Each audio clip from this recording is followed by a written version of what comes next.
There are very few games that make me want to take anabolic steroids and obtain a gym membership. Gears of War 2 is that game. Hell, there's so much HGH in this game, I failed a drug test just talking about it. I mean, just look at this guy. If this doesn't scream anabolic steroids, then I'm not sure what does. And it's not even just this character, who for your knowledge is named Dom. Don't worry, you'll be hearing that name a lot from the video game equivalent of John Travolta's character from Wild Hogs. But if Dom here isn't doing it for you, then meet Augustus Cole. Some of you may know him as the Cole Train, but for those of us old enough to remember hit clips, we know him as Terry Tate. You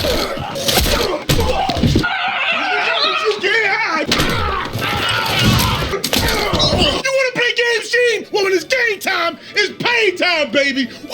It's worth mentioning this is the second game in the franchise which introduces new characters, enemy types, and locations. I shouldn't need to say that, but it's just in case some of you out there who believe The Hangover needed a part 3. The multiplayer is fun if you enjoy third-person shooters and getting beamed with the 1887 on steroids.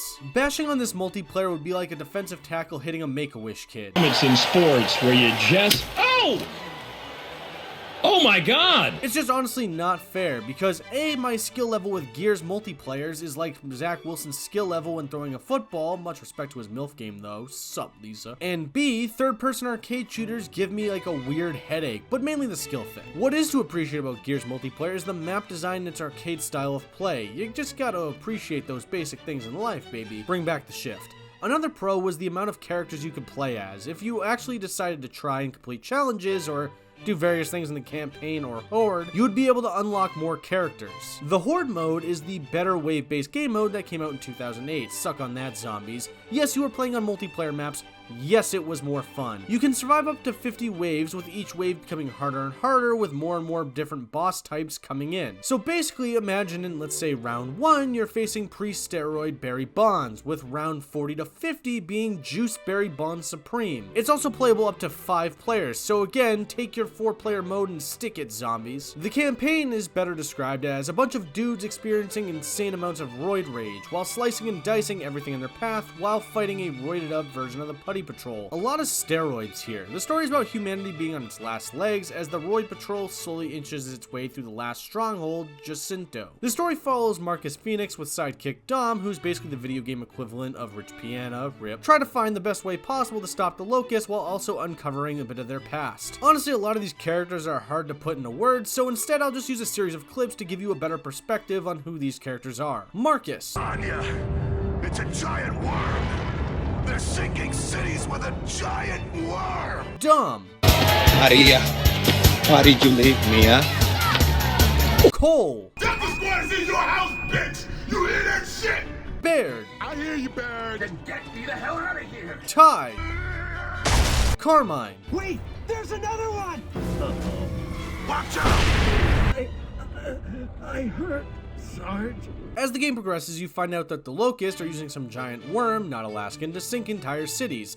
The point is to sink the cities around Jacinto in order to make it sink, as Jacinto is somehow impenetrable or something, which is why the main characters need to dig in a separate site to fight the Locust in their own tunnels, which ends up leading to one of the most epic speeches of all time. We will go to where they live and where they breed, and we will destroy them.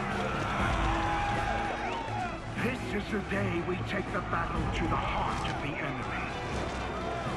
This is the day that we correct the course of human history.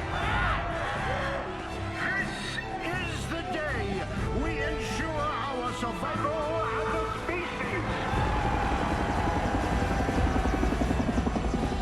Soldiers of the cog, my fellow Gears, go forth and bring back the hope of humanity! If that didn't get you totally amped up, then I don't know what does, but I also kind of forgot to tell you about Dizzy, even though he's just kind of only in for like one act. He's just one of the best characters. Along the way, Carmine dies in a oh my god they killed Kenny way, Ty unalives himself from being brutally tortured, and Dizzy, presumably dies from this guy. You eventually head to some sort of lab where it's discovered that the Cog were the ones that were creating the Putty Patrol monsters, but it was all accidental because they were actually trying to cure this thing called rust lung. I could also be entirely wrong about this because because the audio on my monitor broke, so I kind of had to look it up. So I may have just spoiled everything for you, so, you know, sorry, spoilers. From there, the team uses a tank to make its way to another part of an underground tunnel system where Marcus, Dom, Cole, and Baird give us one of the best cutscenes in video game history. Delta Squad is in your house, bitch! You hear that shit?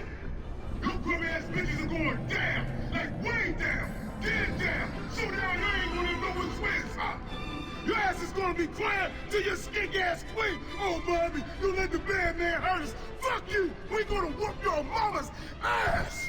Wow! Spoilers, the queen is also human, I guess. Yes, according to the wiki, she is in fact human, kinky. After more roid rage-induced fighting, Marcus and Dom take a Brumach into an area underneath Jacinto, full of roid patrol and emulsion, which is basically oil, I guess, except not as overly priced. The Brumach, due to the infection of the emulsion, starts to become Lambent, which is basically just a massive explosive thing, which is used to sink Jacinto and flood the tunnels. The day is saved, yay, except you need to produce 3 more sequels and a terrible prequel. For the record, and this is for anyone who really likes playing these games on the hardest difficulty, from my years of playing Gears of War campaigns, it feels like this game's insanity difficulty is the most insane, so good luck. If you're looking to play this game in 2024, from my experience, good luck. Trying to find a lobby in the multiplayer Horde modes can take a bit, so I recommend taking a hobby such as knitting. And if you are able to find a lobby, the difference in skill is absolutely insane. If you aren't used to the whole third-person shooter thing,